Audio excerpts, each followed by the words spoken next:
Buenos días a todos, a todas. Estamos haciendo un nuevo programa, iniciando un nuevo programa de Sirve el Estado.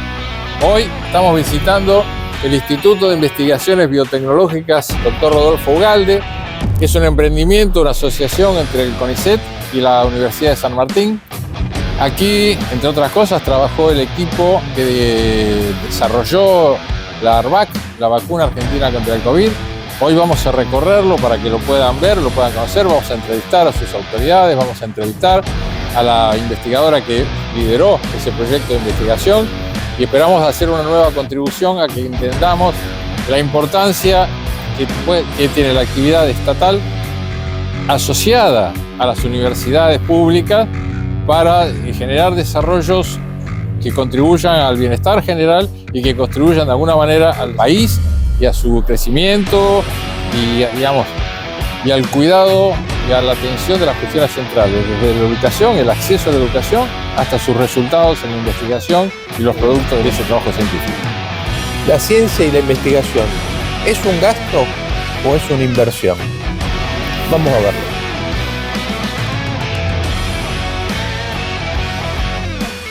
Bueno, buenos días. Como recién comentaba Francisco, estamos en la Escuela de Bio y Nanotecnologías de la Universidad Nacional de San Martín.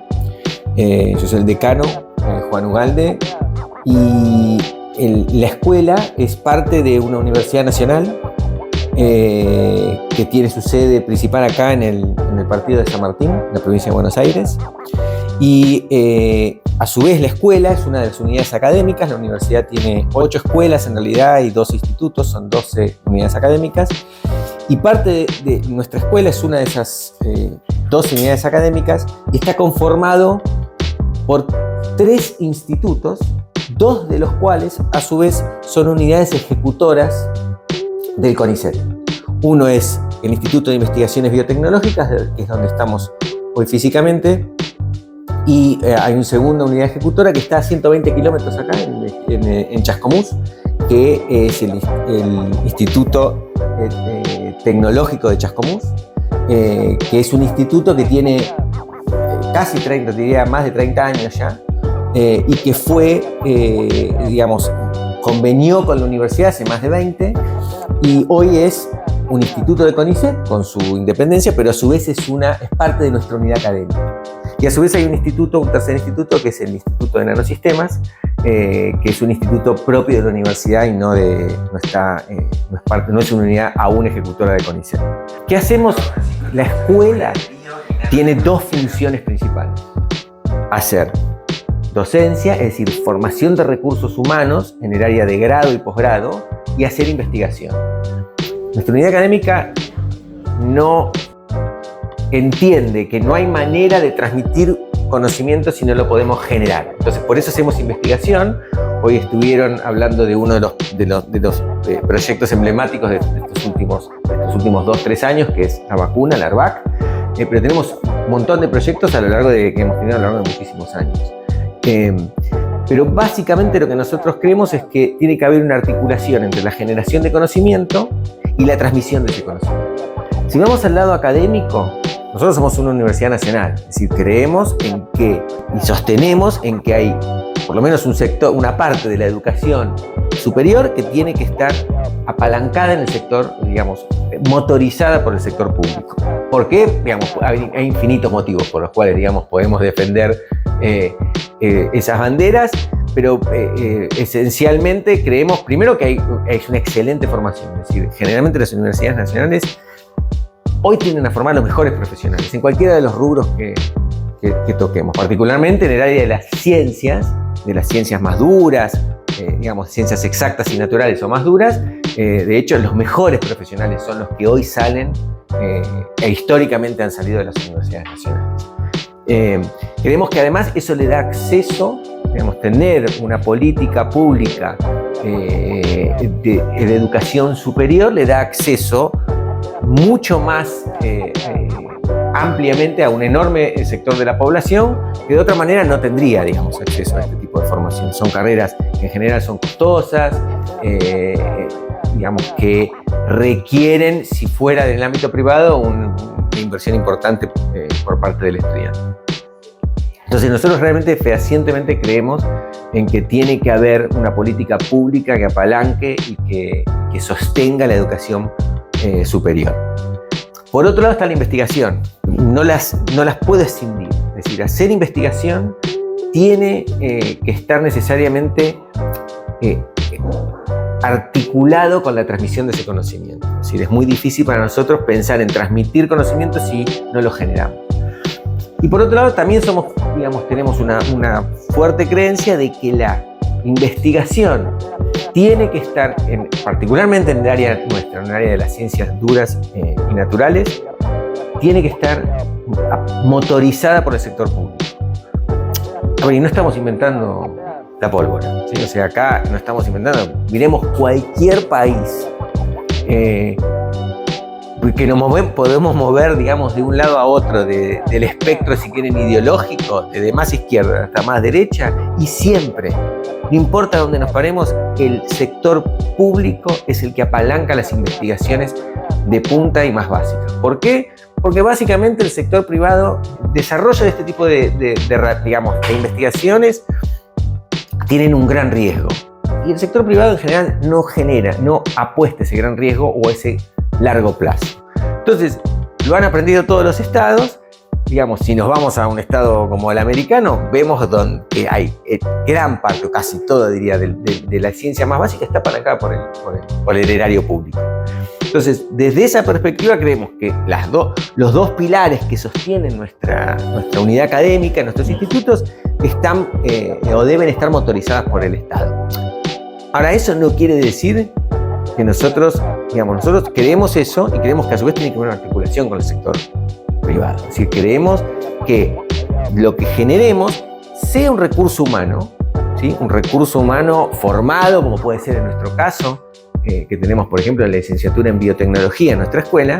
Esos biotecnólogos que salen, muchos de ellos terminan en el sector privado. Y está bien que se hacía, porque eso genera productividad en el país. Es decir, tampoco creemos que todo tiene que estar bajo la órbita del Estado, sino que lo que creemos es que tiene que haber políticas públicas en determinados rubros que apalanquen y motoricen y dinamicen el sector privado y productivo. Entonces, si vamos al sector académico, formación de nuestros recursos humanos, sean licenciados en biotecnología, sean doctorandos en biotecnología y biología molecular, como tenemos nuestras carreras, algunos de esos recursos permanecerán en el sector público, como puede ser en CONICET o en las universidades, y otros grupos de ellos, y cada vez vemos que hay más de ellos, saltan al sector privado, motorizan el sector privado, alimentan el sector privado.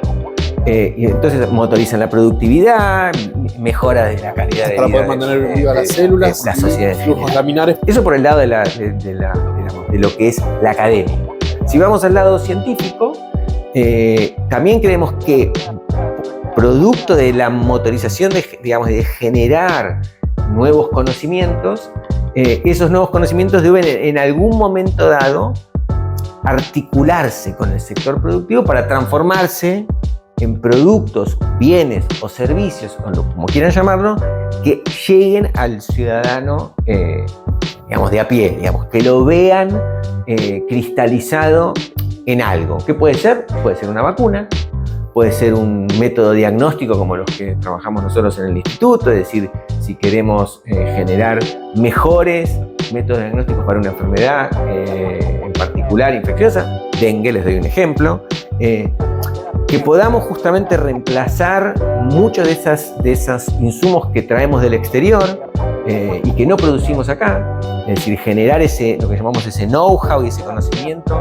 para que empresas locales más grandes o más chicas puedan transformar ese conocimiento o eventualmente esos desarrollos en productos que en última instancia le lleguen a las personas. Que me parece muy importante una de las cosas que comentaste, que tiene que ver con esto de un modelo académico y de formación de educación superior muy cercano a la necesidad y a la realidad de la gente.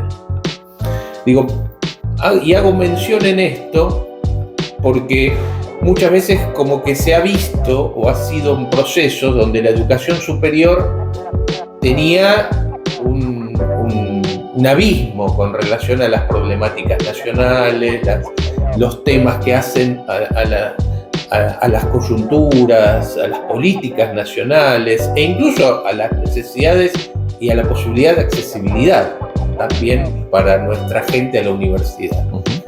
¿Cómo evaluás vos este modelo? Porque hoy está en discusión también el modelo educativo. ¿Cómo evaluás vos este modelo de acercamiento de la universidad y de la universidad pública, de las universidades nacionales, a las problemáticas y a las realidades concretas del pueblo en las distintas coyunturas, ¿no? Sociales, económicas y demás?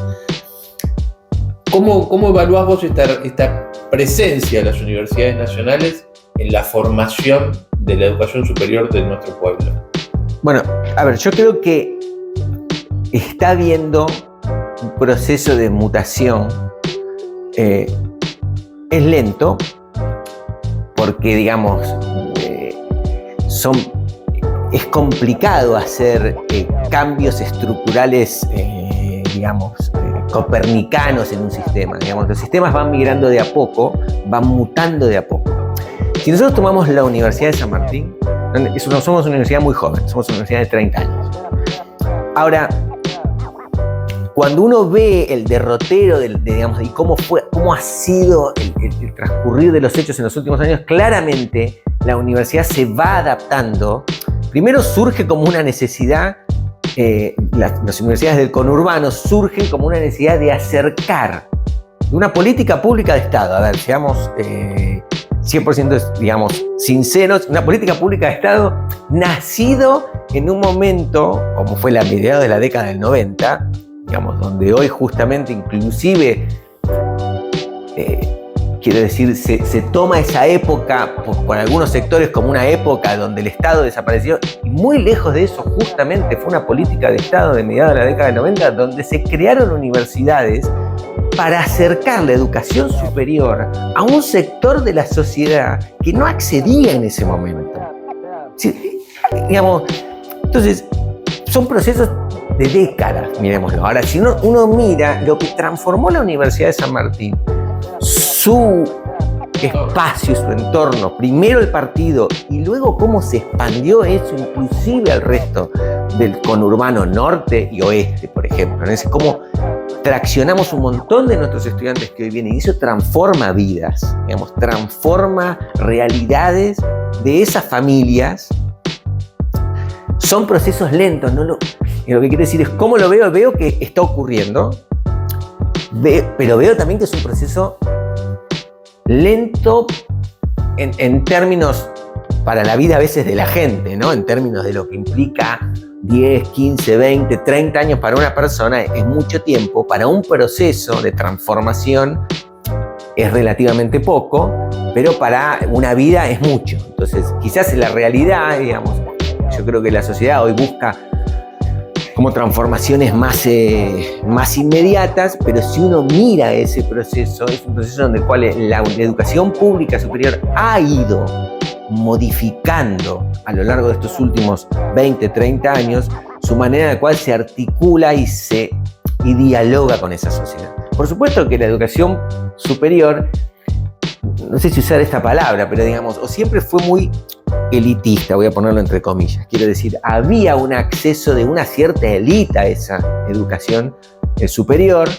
En el caso particular de nuestra geografía, que es Buenos Aires, la provincia de Buenos Aires y Capital Federal, bueno, sí estuvo hasta mediados de la década de los 90, muy monopolizada por la Universidad de Buenos Aires, ¿sí? La creación de las universidades del conurbano cambian esa estructura y van modificando. Ahora, es cierto que a su vez nosotros tenemos que hacer una autocrítica y decir, bueno, ¿cómo a su vez modificamos nuestras propias planes de estudio, carreras, etcétera, para, con el objetivo de que eso esté más cercana a la sociedad? ¿Y con esto qué quiero decir? Sí, yo soy un ferviente defensor de que me parece que, soy un ferviente defensor del sistema público. Creo que el sistema público de educación superior también tiene deudas con la sociedad, en el sentido de que nosotros debemos, el Estado o la sociedad a través del Estado, la sociedad a través del Estado debe priorizar, bueno, ver qué es lo que necesita la agenda de la Argentina hoy. Bueno, necesita esto, bueno, vamos a priorizar esta y esta y esta carrera. Quizás a veces en detrimento de otras, que quizás, bueno, el país hoy no necesita tanto. Entonces creo que sí hay una deuda, ahí sí creo que hay una deuda en esa articulación que se está empezando a modificar, pero de nuevo los procesos son lentos, en donde tenemos que empezar a rever nuestra currícula, a ver cómo acortamos quizás algunas carreras que son demasiado largas para lo que es hoy, las realidades hoy de nuestros estudiantes en diferencia con hace 20, 30 años, y por otro lado, cómo generamos carreras o modificamos las existentes para las realidades económicas y sociales que también necesita nuestro país. Creo que ese es el mayor acercamiento que estamos teniendo, siempre desde lo que digo, desde la autocrítica de que obviamente nuestro sistema académico y científico, voy a decir, tiene de alguna manera una deuda para con la sociedad, en el sentido de decir, bueno, existimos para esto, esto y esto. La crisis que se vive hoy, en el sentido de ese crack social que se siente y que la comunidad científica y académica siente con respecto a la sociedad, donde, digamos, se los tilda de ñoquis, digamos, todo lo que querramos ponerle, tiene que ver también con que nosotros evidentemente no hemos sabido comunicar de manera correcta. Bueno, ¿para qué existimos? Digamos, si la Universidad Nacional, digamos, o nuestras universidades nacionales, particularmente podemos pararnos acá en San Martín, hubiese mostrado el proceso transformador que implicó la creación de esta universidad para su entorno primero, digamos, yo creo que no estaríamos quizás tan en la picota, quiero decir, no estaríamos tan cuestionados. Entonces, ahí creo que sí tenemos alguna deuda en donde cómo comunicamos y cómo logramos que la sociedad entienda, bueno, para qué estamos, para qué servimos, y yo sí insisto en que nosotros como parte del Estado, sea que seamos profesores, sea que seamos investigadores del CONICET, tenemos una enorme responsabilidad, en el sentido en que vivimos del erario público, vivimos de los impuestos de nuestra sociedad, entonces nos debemos a eso, tenemos que rendir esas cuentas con total responsabilidad. Tampoco quiere decir que uno se debe completamente, quiero decir, pero sí se debe a tener que explicar qué es lo que hacemos y cómo esto que hacemos puede a veces llegar y a veces no llegar, pero porque algunas cosas llegan a la sociedad y otras no, pero si no hacemos nada, nada llega, eso está claro. O sea, el ARBAC, la cantidad de proyectos que tienen ustedes acá, por ejemplo, en conjunto con el Estado a través del CONICET y conjunto con el sector privado que también participa, es una muestra de esto, de darle utilidad al pensamiento, a la investigación, a la formación. Sí, por eso creo que tiene que haber un proceso fuerte de articulación. Digamos, nosotros cuando uno muestra un proyecto exitoso, por supuesto que detrás puede haber muchos otros proyectos, algunos exitosos con menor, digamos, cartelera, si quieren, y por supuesto que hay proyectos que fallan, porque la ciencia, la generación del conocimiento es eso. Entonces, creo que sí tenemos que, y es una deuda, creo que nuestro sector tiene para con la sociedad, es, bueno, mostrar esa articulación y a veces inclusive potenciarla, ¿no? Es decir, por eso, insisto, creo que tiene que haber un círculo virtuoso en donde ARBAC es el ejemplo, que es, bueno, hay una investigación, pero a su vez hay una empresa que es la que lleva esa vacuna al mercado, porque es la que tiene que producirla, es la que puede hacer el proceso regulatorio.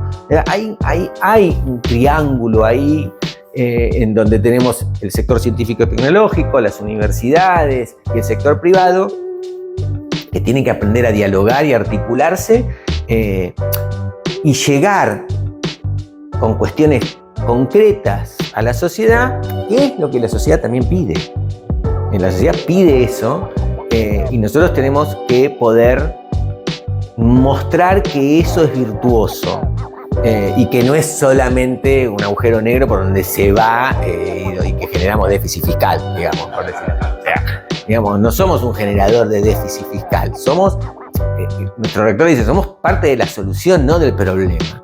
Ahora, sí tenemos que también hacer autocrítica a veces y bueno, ¿dónde tenemos que apuntalar? ¿Dónde tenemos que dejar de apuntar nuestros cañones a veces? Porque obviamente el sistema académico-científico, digamos, a veces tiende a ser un poquito más cerrado o le cuesta dialogar con la sociedad por cuestiones que a veces son técnicas y que son difíciles de explicar, pero creo que tenemos que aprender a hacerlo un poco más, porque claramente parte de la crisis que vivimos como sector, quiero decir crisis con la sociedad, ¿no? O sea, la crisis, ese crack que hay con la sociedad viene evidentemente de algo que no hemos hecho, digamos. O sea, porque si no, no se explica.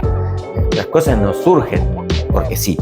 Una pregunta que puede parecer muy elemental, pero que quizás para el ciudadano común es importante, te lo dice un egresado de la UBA, que hay una especie de una fantasía que el hecho de una universidad con sus facultades, etcétera, etcétera, se presume una cierta jerarquía hasta por la cuestión semántica, ¿no?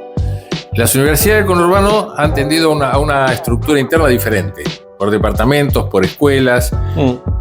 ¿Cuál es el sentido de esto? A mí se me ocurre que como mínimo debe asegurar que no tenga la estanqueidad que tiene las facultades de la UBA, donde prácticamente no hay ni contacto de unas con otras, actúa cada una como si fuera una universidad en sí misma. Pero bueno, lo dejo en tus manos que vos expliques cuál es el sentido de este modelo de organización. A ver, es cierto, digamos, uno podría hacer una analogía, por ejemplo, en nuestros casos, nosotros tenemos departamentos, como les decía, tenemos escuelas que funcionan de alguna manera en un sentido como una facultad. Pero digamos, obviamente tenemos lo que hay en estas universidades. Puedo contar cómo funciona nuestra universidad. La verdad, no sé cómo funcionan todas las universidades del conurbano. Calculo que deben tener una estructura bastante similar. Lo que hay es una gran conectividad. O sea, la diferencia que nosotros tenemos es que las diferentes escuelas dialogan constantemente. Nosotros tenemos reuniones periódicas de todos las autoridades superiores de las diferentes escuelas e institutos. Discutimos, hay una política universitaria que está consensuada entre los diferentes actores de las diferentes unidades académicas. Puede ser también una cuestión, no lo sé, de tamaño, digamos, y que es una cuestión de masa, pero también tiene que ver con una filosofía política en donde no estamos defendiendo necesariamente nuestro pequeño jardín, sino porque por supuesto lo hacen todas las autoridades porque defienden su microcomunidad, pero sí tiene que ver con ver la comunidad que está al lado, bueno, qué necesidades tiene entonces nuestra unidad académica, que es una escuela de bio y nanotecnología, o sea, claramente dedicada a las ciencias químicas y biológicas, entiende y dialoga con la problemática de la escuela de humanidades, o de escuela de altos estudios sociales, como el IDAES, digamos, donde hay sociólogos, antropólogos, pedagogos. Entonces entendemos y tratamos, aunque hablemos a veces lenguajes muy diferentes, de articular todas esas diferencias y políticas en pos de una política de la universidad como un conjunto, ¿no? Nosotros hemos hecho una referencia, incluso Fernando te preguntaba sobre eso, sobre la necesidad de la universidad de tener una vinculación estrecha con la comunidad, con la sociedad, y además en qué tipo de carreras poner más acento, etc. Frente a esto hay una opinión de alguna manera contradictoria que dice está bien, pero tengamos mucho cuidado porque hay una frase muy común. Conviene ir a carreras que tengan una rápida salida laboral. Conviene ir a carreras que rápidamente consigan empleo y hay quien dice, ojo, no estaremos generando una especie de proletariado con título de grado que responde más a la demanda de cierto sector de la economía y de las empresas que a las necesidades del país. ¿Cómo ves esa discusión? Es una discusión, A ver, obviamente siempre hay una carga ideológica, ¿no?, detrás de ese tipo de discusiones. Cada nación se articula en función, obviamente, de sus potenciales económicos. Sus potenciales económicos son variados de acuerdo a, puede ser desde su geografía, hasta dónde está inserto regionalmente, hasta qué actividades históricamente desarrolló. Por ejemplo, Argentina tiene una actividad, digamos, un sector nuclear hiper eficiente, digamos, muy desarrollado en comparación con otros del sector, ¿no? Hace poco me decía que estuvieron en Corea. Eso es producto de una historia, ¿no? Obviamente, y no podemos tampoco ahora, digamos, desembarazarnos de esa historia. Podemos tratar de entender históricamente por qué eso ocurrió. Pero bueno, la realidad es que los actores sociales, cuando yo hablo de actores sociales, hablo desde, puede ser un trabajador hasta una empresa, digamos. Yo no soy, creo que hay que a veces también mejorar la visión que la sociedad tiene del empresario, ¿no? Digamos, que creo que también es una culpa de los dos lados, digamos, que creo que no está mal, no es una mala palabra ser empresario, siempre y cuando las condiciones laborales sean y que tengas discusiones colectivas que permitan defender los derechos del laburante, digamos, pero creo que, por eso es una discusión compleja, ¿no? Porque digo, bueno, en nuestro caso, voy a formar biotecnólogos para alimentar las biotecnológicas nacionales. Yo te digo sí. Claro que sí. Ahora, digamos, si me paro de un extremo ideológico, decía, bueno, le estás alimentando a ese empresario que va a ganar plata. Sí, pero si a su vez primero genera condiciones laborales que le es favorable a ese trabajador. Y por otro lado, genera, por ejemplo, una industria farmacéutica local fuerte, donde podamos tener, digamos, precios muy competitivos de determinados medicamentos o desarrollo de medicamentos propios, bienvenido sea. Yo no me voy a oponer y por una cuestión de decir no, porque resulta que esa empresa biotecnológica está liderada por un megamillonario. Bueno, digamos, pero creo que sí que deberíamos, digamos, la Argentina necesita identificar áreas donde tiene que poner las tiendas. La Argentina no puede darse el lujo de tirar para todos lados, digamos, no puede. Digamos, puedo hacer una apreciación, digamos, si quieren, político-social, digamos, la Argentina es hipercorporativa, o sea, cada corporación, pare donde pare, defiende sus propios intereses. Necesitamos empezar a ceder un poco, cada uno decir, bueno, a ver, yo cedo esto, vos cedés lo otro, en pos de objetivos que tenemos que definir como sociedad. Bueno, ¿dónde vamos a poner las tintas? En el caso de académicos, si quieren, bueno, vamos a ponerlo, no sé, en energías, ¿qué tipo de energía? Vamos a ponerlo en biotecnología, ¿qué tipo de biotecnología? Vamos a ponerlo en farma, vamos a ponerlo en generación de economía de conocimiento. ¿Dónde? ¿Por qué? Digamos, ¿tiene que haber un sector agrícola-ganadero? Yo creo que sí, digamos, está claro, la Argentina es lo que tiene. Bueno, entonces, ¿cómo dinamizamos el sector? ¿Qué necesidades tiene el sector agrícola-ganadero? Desde cada una de las áreas. Ejemplo, desde el nuestro. Bueno, ¿cómo aplicamos la biotecnología para que ese sector agrícola-ganadero sea más dinámico, más eficiente, más verde? Lo que quieran, digamos.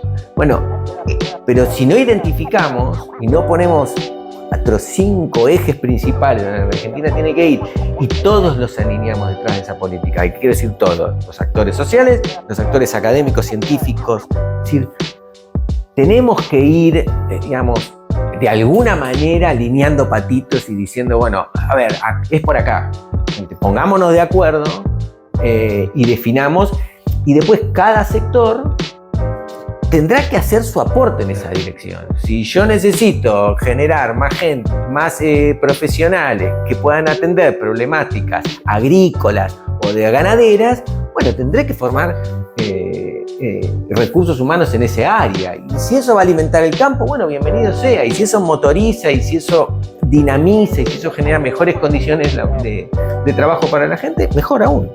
Ese es el objetivo final, ¿no? ¿cuáles son las dificultades o los problemas que tiene el sistema biotecnológico para afrontar el inmediato político? O sea, ¿cuáles son los reclamos que necesitaría resolver el sector biotecnológico? Yo creo que hay 2 o 3 cosas muy, muy críticas. Por un lado, la biotecnología, como las ciencias biomédicas, digamos, se mueve a una velocidad de transformación tecnológica enorme. A veces asusta, diría. Inclusive yo me dedico a esto hace prácticamente 30 años y la velocidad del cambio tecnológico es abismal, es muy grande. Entonces, digamos, para no quedarse fuera del mundo, digamos, necesariamente tenemos que estar a la par de ese cambio tecnológico. Y no hay otra manera, a ver, ahí no tenés otra manera que no sea el Estado el que acompañe. Porque, digamos, quiero decir, con acceso a nuevos equipamientos, nuevo tipo de tecnologías, nuevo tipo de servicios, que inclusive internacionales, acceso, digamos, a una red. Muchos países arman, Europa particularmente, arma, por ejemplo, redes de microscopía, redes de equipamientos, etcétera, que los potencian. En cambio, nosotros fragmentamos todo. Me parece que ese es, digamos, necesitamos. Pero ahí tiene que haber una política fuerte de Estado que de nuevo identifique áreas prioritarias y decida invertir ahí. El otro es el aspecto de la articulación. No tenemos una política de articulación con el sector privado buena. No la tenemos. Llámese patente, llámese convenio, llámalo como quieras, pero tiene que ver con tener algún sistema que puede estar dentro de las universidades, podría estar dentro del propio CONICET. De hecho, CONICET tiene una oficina, digamos, de vinculación, pero me parece que no hemos logrado tener una buena y eficiente política de articulación con el sector privado. Y cuando digo articulación con el sector privado, no quiero decir el investigador que resulta que investiga algo y dice, bueno, a ver, ofrézcamelo al sector privado. Si no, es al revés. También tener una política de identificación de las necesidades del sector productivo. ¿Y qué es lo que el sector productivo demanda como solución o tiene como problemática y cómo eso espeja, digamos, cómo eso va y retroalimenta al que está en el laboratorio, que muchas veces está ensimismado, mirando su propio paper, lo de su conjunto? Es decir, ¿cómo abrís la problemática real hacia abajo? Y no, digamos, una de las críticas que yo me hago a nuestra propia comunidad es que nosotros somos los investigadores que hacemos, investigamos, descubrimos algo y después vamos y decimos, bueno, ¿qué del sector privado lo necesita? Y a veces no lo necesita. Vamos, nosotros creemos que lo necesitan. En vez de ir al lugar de la problemática y tratar de decir, bueno, ¿qué problemática tienen? Y tenemos este problema. A ver cómo soluciono esto yo con el know-how que tengo y puedo darte una solución que puede implicar a veces una solución puntual o puntual, quiero decir, más acotada, y a veces tiene que ver con programas de desarrollo científicos que aborden una problemática global. No sé, ahora tenemos el problema, digamos, ya lo vimos, donde tenemos la tropicalización de determinadas infecciones. Bueno, lo vimos con dengue, ahora tenemos dengue en Cava. Entonces, o con cultivares, tuvimos la famosa chicharrita que devastó, que tiene que ver con una enfermedad que migra de una región que siempre estuvo en la región norte a una región más templada. Bueno, ¿qué vamos a hacer? Vamos a tener programas donde vamos a empezar, el Estado va a tener programas donde empiece a mirar determinadas problemáticas que pueden ir apareciendo, se las va a bajar al sistema científico, les va a proponer, decir, bueno, Arme, ¿qué podemos hacer? Ese diálogo para mí es uno de los principales problemas que tiene y es parte también de la decisión que la sociedad ve con el sistema científico, donde están investigando lo que se le canta al investigador, cuando muchas veces nosotros tenemos problemáticas que están siendo totalmente, digamos, están bajo el radar. Con esto no quiero decir, digamos, hay investigaciones que tienen que ser, como siempre fueron, básicas y que respondan preguntas. Pero me parece que el sistema el sistema le debe a la sociedad un poco más de lo otro. ¿sí? Y donde tengamos, digamos, donde podamos articular más eficientemente y escuchar más. Y ahí me sigue una pregunta que es muy sintética y te pido que lo trate de responder de la misma forma. Este ciclo se llama Sirve el Estado. ¿Sirve el Estado? Obvio que sirve el Estado. Entonces, el Estado, sin lugar a dudas, sirve. Lo que tenemos que preguntarnos es qué Estado tenemos que construir para que le sirva a nuestra sociedad. El Estado no puede desaparecer, digamos, porque no ocurre acá ni en ningún lugar del mundo, no inventemos nada. Eso es lo que digo. Ahora, sí tenemos que tener una discusión seria y honesta intelectualmente sobre qué tipo de Estado queremos y dónde va a intervenir el Estado y dónde el Estado no va a intervenir. Me parece que es la discusión sincera que tenemos que darnos como sociedad, porque obviamente el ciclo que tenemos es un ciclo donde algo, como actores del Estado, tenemos que aceptar que algo no hicimos bien en comunicar, algo no hicimos bien en decir para qué servimos. Algunas cosas el Estado tiene que estar, yo creo, y otras el Estado no tiene que estar. Y en algunas tiene que regular, y en otras no debería regular, o debería regular de una manera más general. Me parece que esa es la fuente de discusión, pero sin lugar a dudas el Estado sirve.